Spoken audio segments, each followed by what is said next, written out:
Hello, sisters. Welcome to She Talks.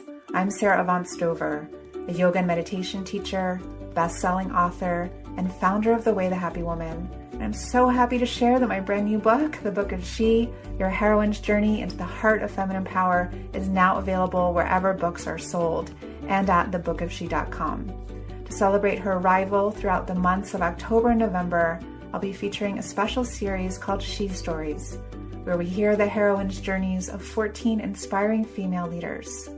I'm so happy you're here, and I hope you enjoyed today's interview.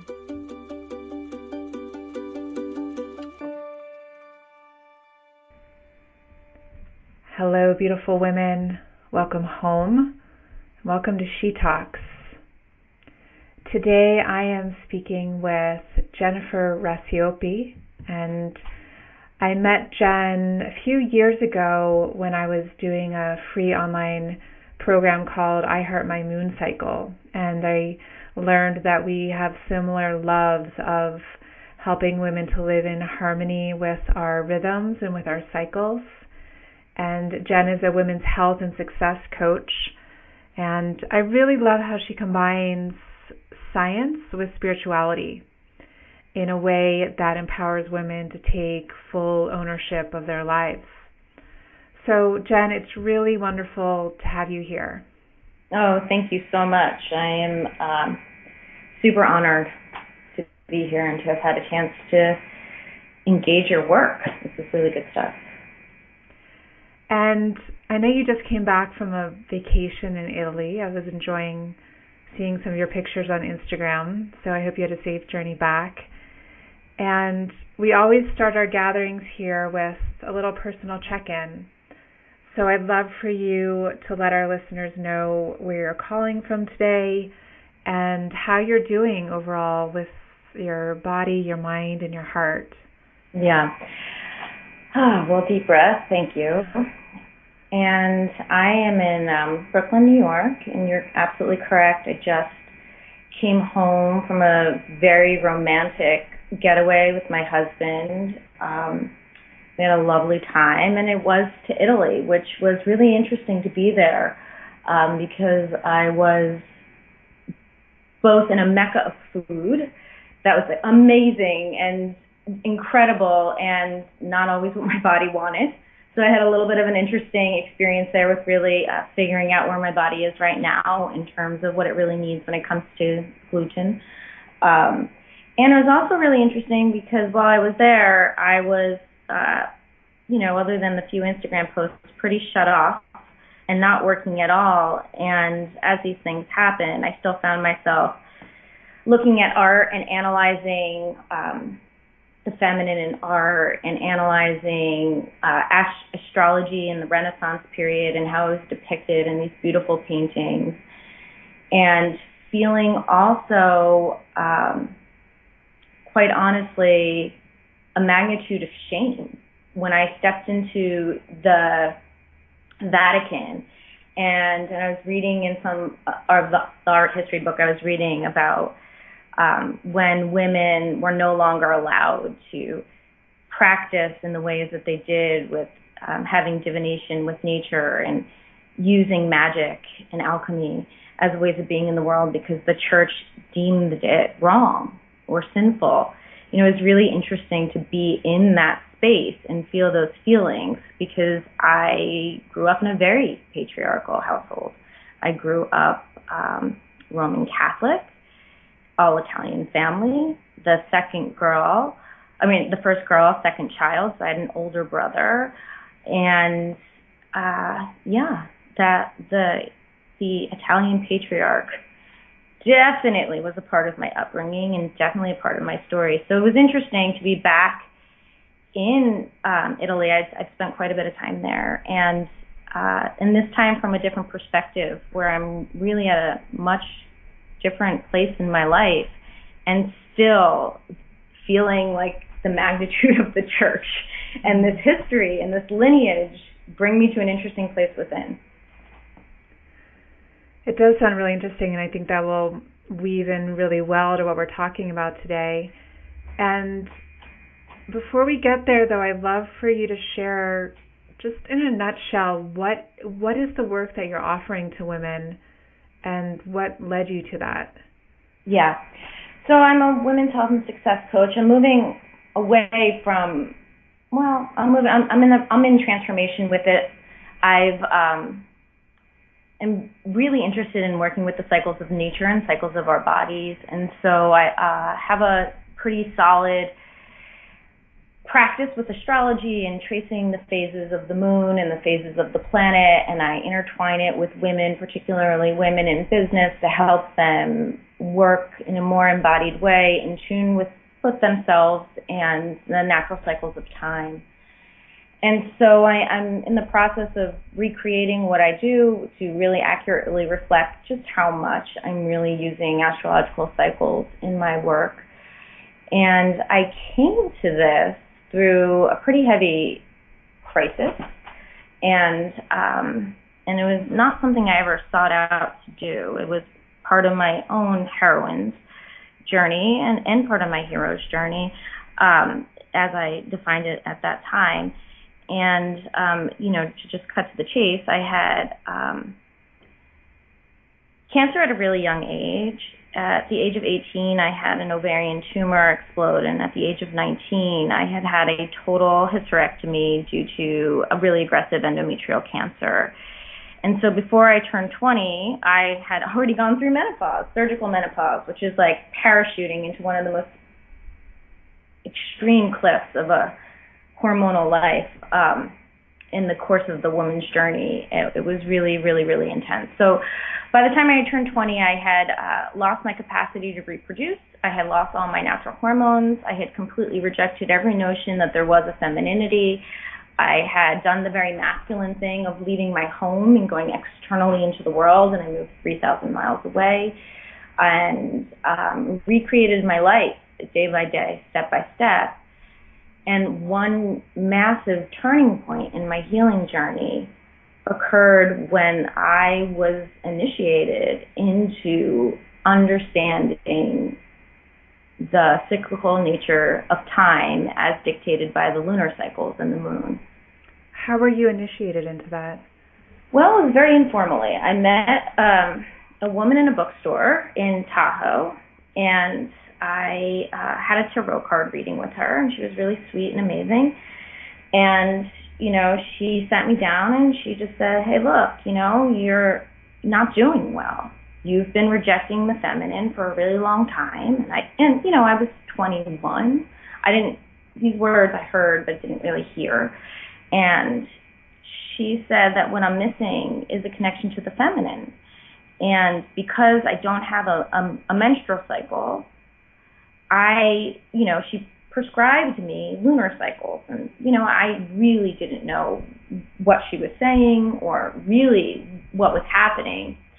However, she invited me to a sweat lodge in her house on the west shore of Lake Tahoe, and I went, and it was a beautiful sweat. It actually wasn't too hot at all. It was pretty mild, but it was very transformational. And she invited me to learn from her these sacred lunar rituals that have been in her family for generations, passed down from woman to woman, on how to create with the cycles of time as dictated by the moon. So new moon would be time to set intentions and get really quiet and still, adding energy to your creations until the moon comes full. And then there's a beautiful full moon ritual that she taught me about really embodying the powers of the moon in a sacred way. And then from there, going into the release, so the waning cycle of the moon, and getting really clear on what isn't working and how I'm in a cycle of sabotage with myself. And not participating with my highest good and letting it go in a really sacred way. And then, starting the cycle again with the new moon. And this just became really sacred to me because, it was powerful beyond belief, but I didn't have a menstrual cycle. And I was really lost, and this anchored me.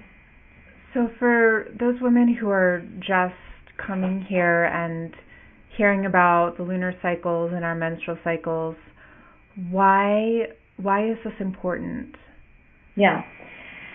Well, the lunar cycle is cyclical. The menstrual cycle is cyclical. There's a waxing and a waning that happens hormonally that really dictates psychological and spiritual changes in our body. So, the time of our menstrual cycle, when I still had a menstrual cycle, I saw it as awful. Like, it was the worst. I wanted it to go away. It just was plaguing me, and I didn't cycle healthily. Like, with health, I cycled very abnormally, so my menstrual cycles were long and heavy and hard.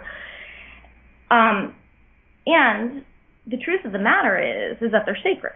It's a sacred renewal of the body. It's a time when the hormones are such in the brain where, we can really connect to our intuition, the voice of our soul, or as you say, she, and hear what we most want and rest and rejuvenate. And as the cycle continues to wax from there until ovulation, we have a boost in hormones. So, FSH, LH, these hormones that have names that I don't think we need to go that granular, they begin to spike, estrogen, testosterone. Things happen, all in preparation of ovulation. And ovulation is this time when we are in a peak state. Our energy is high. We are, to some degree, driven to compete. And I guess we could talk about that in terms of both shadow and light. We're energized and we have a lot of power to, on the very basic level, get pregnant. And on a deeper level, and maybe, I think the context of where this conversation will go, to shine and celebrate. And if we look at that in the context of a full moon, that's what the full moon is. It's a peak energy time where we're being blessed with maybe not a rise in estrogen and testosterone and follicular stimulating hormone and luteinizing hormone, but rather a magnitude of a gravitational pull and the reflection of the sun's light by the moon onto Earth, where things just are more robust. And it's easier to be a little bit more proud, a little bit more social, whatever it may mean. And then from there, the female cycle is such that if a pregnancy doesn't occur, there's the shedding of the lining and there's the release of this hormonal peak that happens. And that's when a more intuitive, introverted time of the month occurs, where maybe we're not so, let's have that difficult conversation with our boss or take the power yoga or run 3 miles, but rather, hey, let me organize my closet. Let me turn down that social invitation. Let me say no to this obligation that doesn't feel right, and let me tune in and listen, because I just don't feel like doing that, right? Like, it's just a very natural thing that happens, but it's happening in a hormonal rhythm in the body. And this leads us to a time where, I believe our right brain, our right hemisphere and left hemisphere become a little bit more in sync, and maybe our intuition becomes a little louder and a little stronger, and maybe we're hearing things that are guiding us in our life, and maybe not, as energized as we might be during ovulation or a follicular phase of the month, but rather given secret, sacred, soulful transmission from ourself to ourself.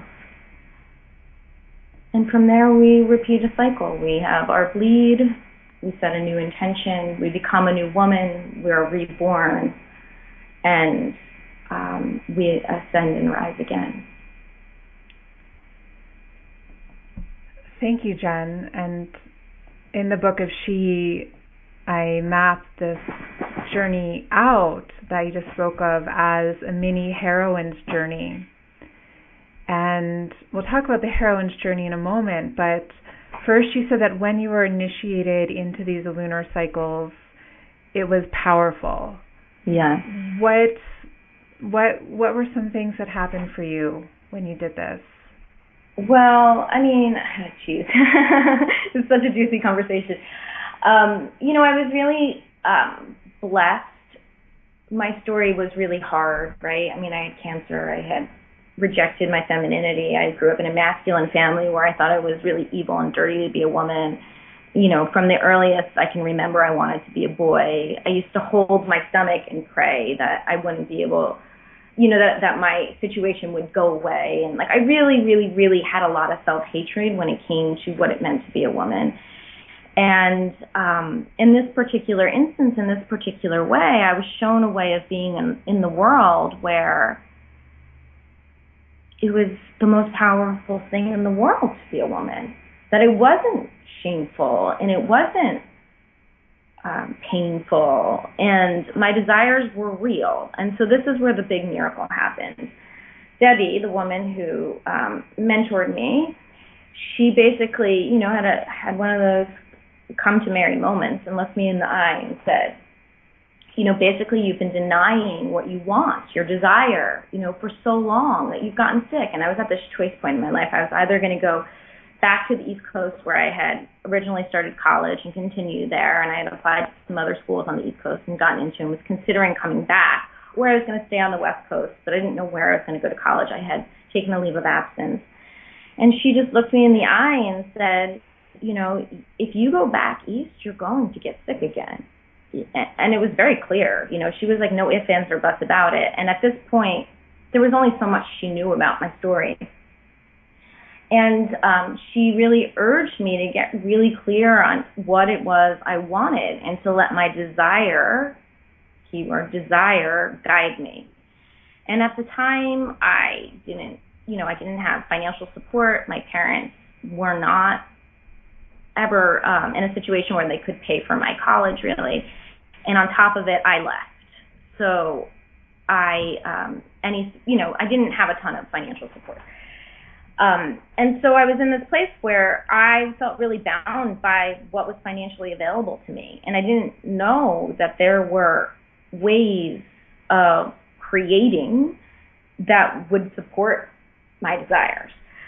So, I had some really challenging situations in my life, and then I learned this huge lesson, which is my desire is guiding me where I need to go. And as I follow my desire and I learn to ride the waves of everything that brings up, if I stay true to where I'm going and where I'm being led / guided, there's a force bigger than me making that happen. And I just maybe knew that in my subconscious somewhere, because I had made it to Lake Tahoe from New Jersey to begin with, which was pretty major, but I didn't know that this could be a way of life. It wasn't a fluke. It was bigger than me, and that there was actually practices that could ground me in this way of being in the world. Mm.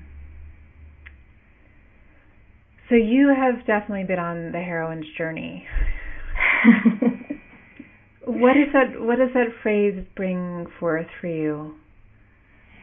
I think, first of all, I just want to say, wow, this book is so needed and such a transmission. And I really got when you in the book, as you mentioned, that this is, like girl crush blabbering, because I'm so in awe of your ability to have articulated this the way you did, and the stages and the steps. So this is a must read. This is a big deal. I'm really excited about this. This is, I think, one of the most important books that maybe I'll ever read. So just a deep bow to your ability to articulate and put this together. Thank you. For me, you're welcome. It's so heartfelt and real. For me, the heroine's journey really looked like riding the waves of darkness to such point that I felt literally insane. Because part of my story is, I had these really horrific menstrual cycles. I was radically hormonally unbalanced. In my family, there is a history of depression and maybe some mental illness, but who knows, because it was never really diagnosed that way.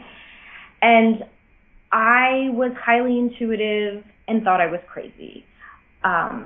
And so from an early age, I was put on both the birth control pill and antidepressants. And, part of me embracing this way of life and this way of being in the world was, I was given the triple threat. I no longer had natural hormones. I was given hormone replacements that weren't really nothing I would ever put in my body, knowing what they were now and being where I am now. But at the time, it was just prescribed, and I was a teenager and didn't know what they were, so I was taking them, and was then given a nice dose of like Paxil or something on top of it. And so I was in this place of not really knowing what health was. And I did take Debbie's advice, and I moved to San Francisco by myself. I didn't know a single soul in the city. I had no money.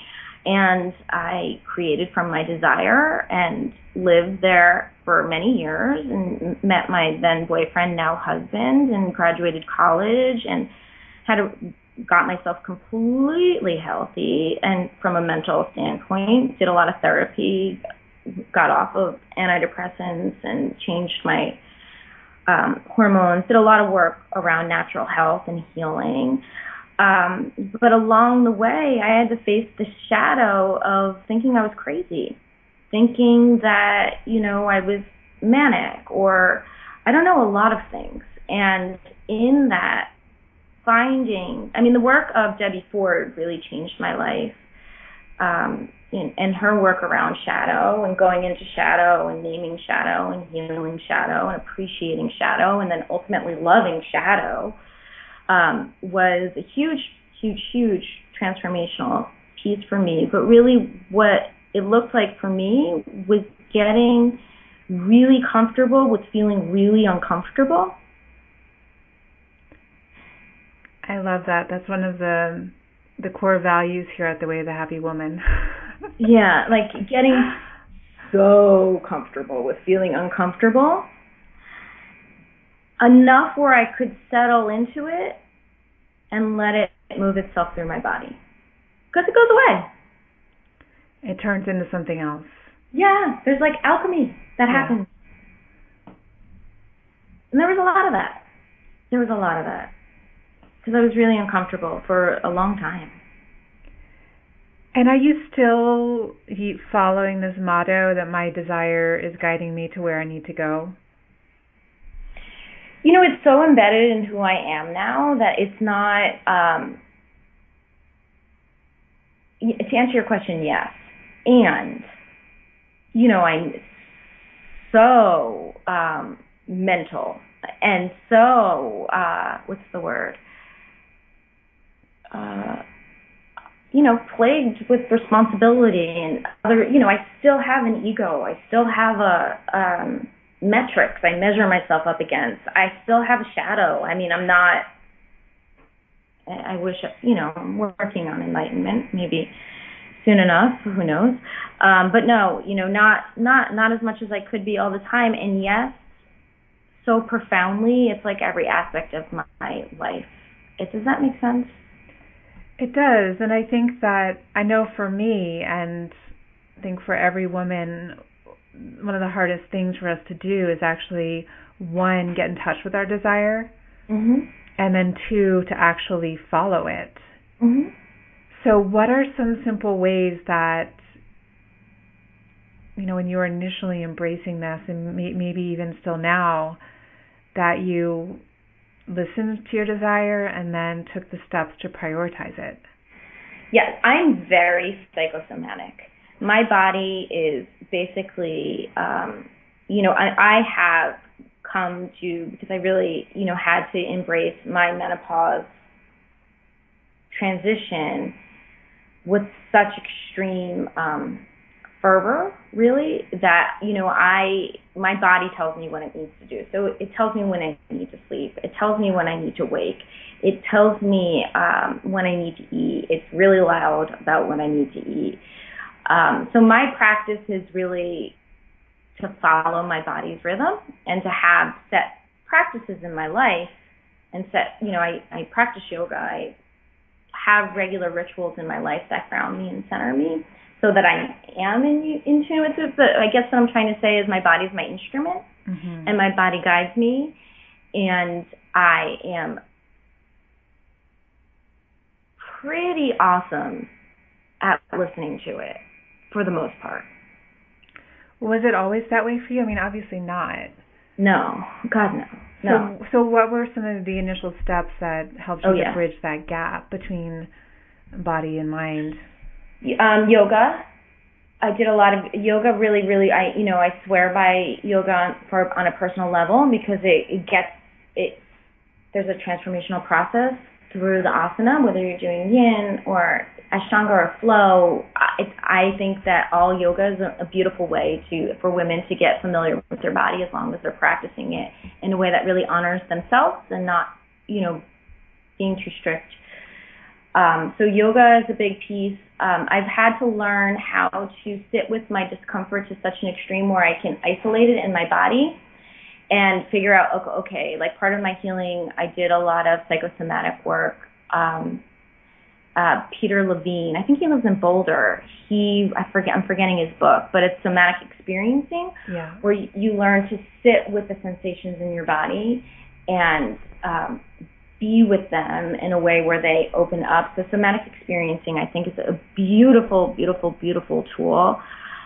Meditation, learning to sit and listen to my manic mind, and then developing the capacity to witness, okay, that's the mind, and then let me sink down a little deeper. And so starting to separate the entanglement around my thoughts and what I actually feel.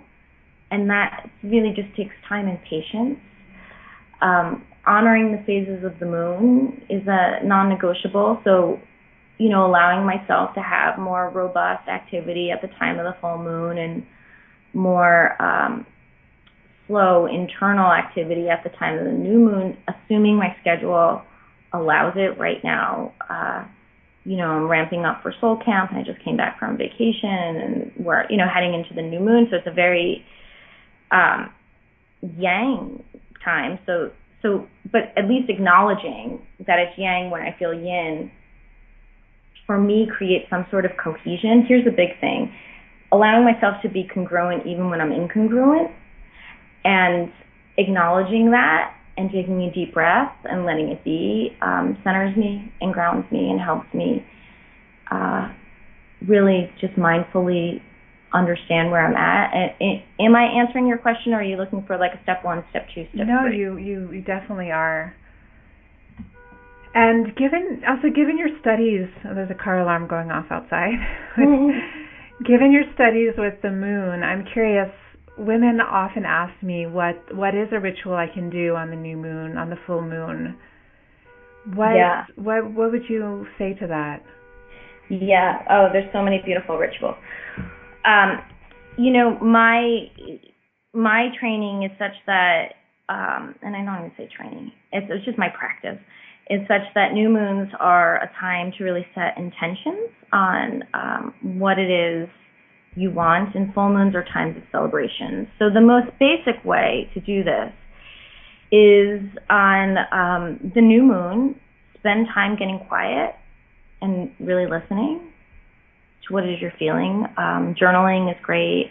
I have a group of friends, and we affectionately call ourselves the Moon or Lunars, and we occasionally get together as much as we can on new moons, and we hold space for one another, and we sit in a circle and we listen to where each other are at, and we reflect back to one another what we're hearing. And so we have a little connection and sisterhood where we listen and hold for each other. And I think that that's a really beautiful thing for women to do because, and you talk a lot about this in your book, alone I can deceive myself at times and not necessarily not necessarily get the reflection in me that sometimes my dear friends can give me, and other times being alone is really the medicine I need. So again, it's like having that astute sense of discernment. But the new moon is a beautiful time to anchor into what you want and set an intention. And so at the most basic level, I just suggest writing out what you want if you can, getting a candle and lighting it in honor of the darkness, and putting some phrasings around where you're at, what you're being led to, how you're being called to transform, and write it down. For a while, every night before I went to bed, between the new moon and the full moon, I would read my intention and relight the candle and do some visualizations and check in around it and see if I needed to change it. And so that's a beautiful thing you can continue to do. Debbie taught me to take ritual baths, which were, salt baths. So get some great Epsom salts or something wonderful and get some beautiful essential oils and light some candles and have like a ceremonial cleansing of yourself to really feel like you're embodying the sacred vessel that you are, and dressing yourself, even if it's just with a beautiful nightgown or some silky PJs, whatever it is, to feel sacred and special and to actually have those sacred and special items in your house. She really encouraged to be clean and tidy, to clean your space and have things organized so that you could be inviting of something higher. And this is all at the time of the new moon. And then the full moon is really a different energy altogether. It's really active and celebratory. And she gave me a beautiful ritual around sitting under the full moonlight and eating like these little wafer moon cookies, or having a glass of yummy wine in ceremony with the divine, like with the feminine. Almost like at church they may give you some red wine. At the time of the full moon, having like a sacred sacrament, which was really fun. I don't always do that anymore, but there was a time in my life where that was really fun. And at the very basic level, I just say get some moonlight, go outside and find it, because it's really healing and powerful. And just like we need sunlight, moonlight is really powerful. It's great for the pituitary gland, the hypothalamus, and it is symbolic of the feminine, if nothing else. That the moon really is. And if you could add something in our collective rewriting of the global narrative on our rites of passage as women, what would you be sure to include in that? Okay, so you asked this question before, and I really thought about it, and this is like from the depths of my own experience and the depths of my own work. We don't have space in our lives culturally to break down, and we don't have space in our lives culturally to honor the passages of time. And what I learned by, I will say it was unfortunate at the time, and now, I see it as a blessing. What I went through in terms of parachuting into menopause before I turned 20 was how powerful hormonal transitions are, and what a blessing they can be. And so to answer your question, I really think it's about not running from the changes of our body, not running from like, oh, PMS, it's here, or period, nah, yuck, or, on a more macro level, perimenopause. I tried to put together some writing on the perimenopausal transition and put it out there, and it's a body of work I may revisit in the future, though right now it's not really actively what I'm pursuing. But it was so interesting because when I was putting it out there, I was talking to people. I'm like, so if you went into a bookstore, would you pick up something on perimenopause or menopause? And they're like, no.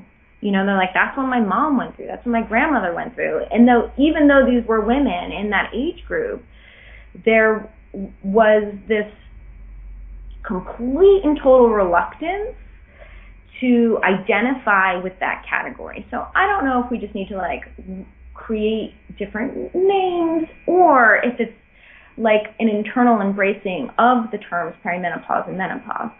But the reality is that, at least my experience in talking about this, is that there's a reluctance to embrace this as a sacred time in our life, a part of the heroine's journey, a part of an embodiment of the feminine, a part of getting so much more true with what we need and what we want, a part of stepping into feminine power in a whole new way.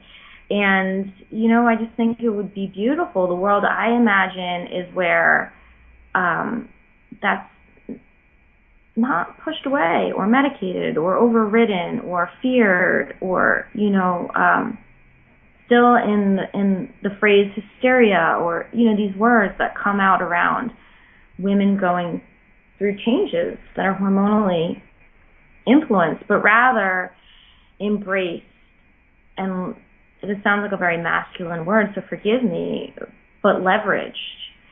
And leveraged towards the betterment of our own lives and the betterment of the planet.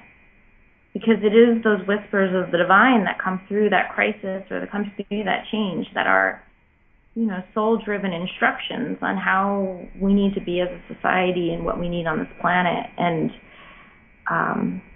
yeah, it would be really beautiful if that was really honored differently than it currently is.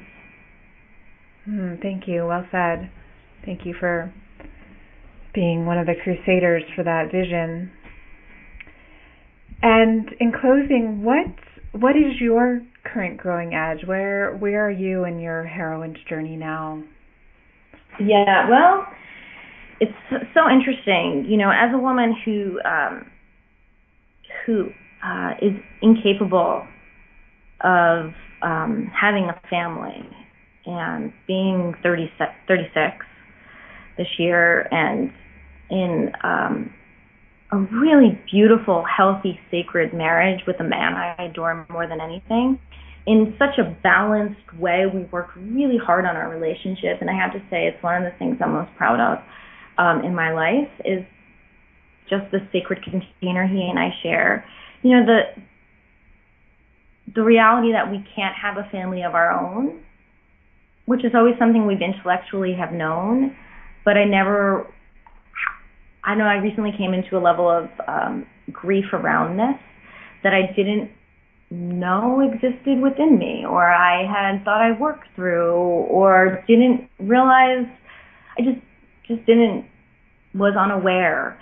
And so I've been working with that and sitting with that and really, really owning the shadow and the light around that and giving myself permission to be in that reality and then still really curious. And that's the key word. I'm just so curious to see where I'm led next in terms of having a mothering instinct. And, you know, I don't know where that will go. You know, I honestly don't know what will become of that. There's a lot of ways I already mother, and yet there's a deeper calling within me for something slightly more intimate, and that could mean actually pursuing adoption, or it can mean doing different sorts of seva work, and I have no idea, honestly, no idea. So that's where I'm on my edge. I'm just really bowing down and seeing what's coming next. Letting your desire guide you. Yeah, even when my desire in this one is not clear at all. Yeah. Like, not at all. My sadness has been a little bit more obvious, but my desire hasn't quite figured itself out. Mm-hmm. Well, thank you so much. I love getting to know you better bit by bit over these years, and I'm really grateful for the work you're doing in the world and for sharing your story with us today and for living this journey. I know that, you know, what you've been through is not something that's often talked about, and I know it's going to be inspiring to a lot of women listening today. So thank you for your vulnerability and your perseverance. Oh, my pleasure. And this wonderful body of writing and methodology and voice that you're sharing with the world is goosebump worthy, paradigm shifting, and profound. So I am excited to spread the word. Thank you so much. Thank you.